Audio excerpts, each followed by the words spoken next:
ఆడపిల్లలు అనేది కూడా రేవంత్ రెడ్డి మహిళల కోసమే పెట్టిండు, కాదంటలేము.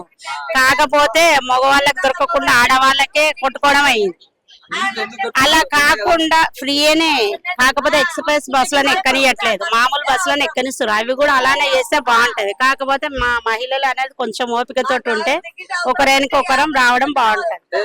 మహిళలకు ఆలోచించి ఫ్రీ అనేది మీకు పెట్టినప్పుడు మీరు మీకు ఐక్యత లేకపోతే ఎట్లా? కానీ వాళ్ళు ఉండాలి, వీళ్ళు ఉండాలి కదండి. ఒక్కరే ఆడవాళ్ళు ఉంటే కాదు కదా. మగవాళ్ళు టికెట్లు ఇస్తారు, పైసలు ఇస్తారు. ఇప్పుడు మా బిర్యానీ మీరు వాళ్ళని లేపి బాగుంటుందా? ఎవరు కానీ చిట్టేస్తారు కానీ మేము జింతాత్ మాట్లాడతాం, మాట్లాడతాం. పిరిచింది కానీ మీకెక్కరాదు, అవసరం లేదు. ఏంటి నిలబడి ఎక్కుతున్నాం మేము, వాళ్ళు చెప్తున్నాం, మేము ఎక్కుతున్నాం. మేము చూస్తాం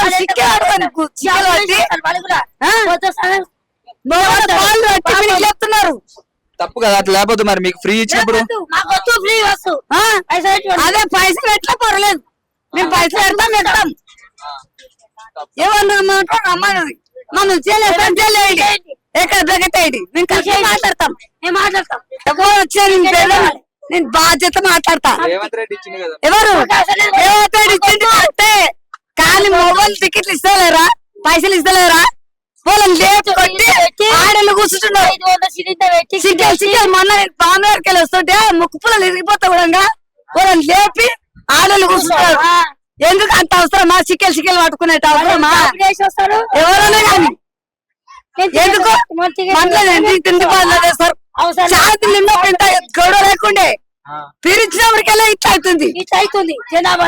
ముగ్గురు ఇద్దరు కూర్చొని సిటీలో మేము ముగ్గురు ఎందుకు కూర్చున్నాం? ఫ్రీ ఇచ్చినప్పుడు మరి నిలబడ్డప్పుడు లేచి ఇస్తారా? ఎట్లా ఒకరు ఇస్తారు, ఒకరు ఇయ్యరు. మేము ఇస్తాం, మేము ఇస్తాం, ఒక్కరు ఇస్తారు, అందరు ఇస్తారా? ఒక మాట నీవు ఆలోచించుకో. రేవంత్ రెడ్డి చేస్తారు కానీ ఎవరన్నా కానీ నేను బాధ్యత మాట్లాడతా. నేను చెప్తున్నా మంచి. షేర్ చేయండి, లైక్ చేయండి, సబ్స్క్రైబ్ చేయండి. మరిన్ని వీడియోల కోసం బెల్ సింబల్ పై క్లిక్ చేయండి.